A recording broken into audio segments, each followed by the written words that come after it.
Hello, welcome to my channel. నేను మీ శ్రావణి. ఎలా ఉన్నారు అందరూ? ఇవాళైతే యమ్మీ యమ్మీ టేస్టీ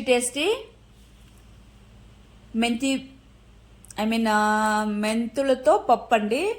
మేతి పప్పు చాలా యమ్మీగా ఉంటుంది. టేస్ట్ అయితే పప్పు లేని ముద్ద దిగదు కదా.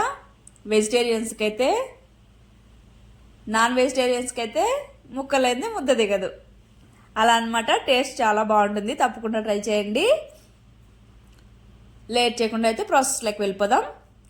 ముందుగా అయితే ఒక కప్పు కందిపప్పు తీసుకొని బాగా వాష్ చేసేసుకోవాలి. తర్వాత టమాటో, అలానే సాల్ట్, కొద్దిగా కరివేపాకు, తర్వాత వేయించిన మెంతులు. దీనికైతే తప్పనిసరిగా మెంతులు వేస్తే టేస్ట్ బాగుంటుంది ఈ పప్పుకి. తర్వాత ఎండుమిర్చి వేసుకొని, పసుపు, అలానే కొద్దిగా చింతపండు, ఇదైతే క్లిప్ మిస్ అయింది, వేసుకొని తగినన్ని వాటర్ వేసుకొని కుక్కర్ విజిల్ పెట్టేసి ఒక 4 విజిల్స్ అని రావాలి. పప్పు అనేది సాఫ్ట్గా కుక్ అవ్వాలండి.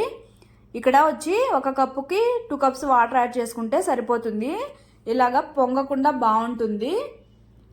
ఎక్కువ వాటర్ యాడ్ చేశారనుకోండి, ఆయిల్ వేసినా కూడా ఎలా అయినా పొంగిపోతుంది కుక్కర్ అనేది పైన.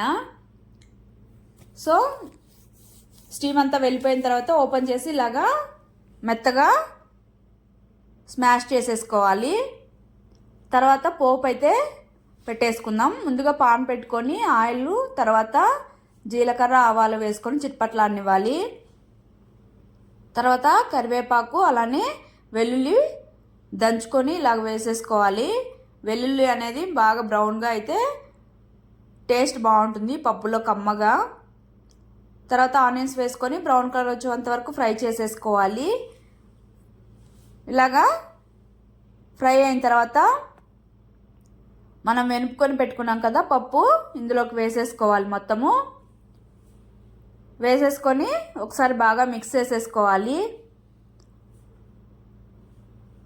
తర్వాత ఒక 2 మినిట్స్ అలాగా కుక్ చేసుకుంటే సరిపోతుంది మూత పెట్టుకొని.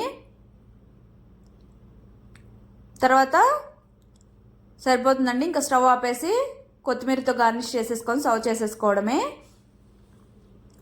ఇదైతే చపాతీ, రైస్, రోటీ ఎందులోకైనా చాలా బాగుంటుందండి.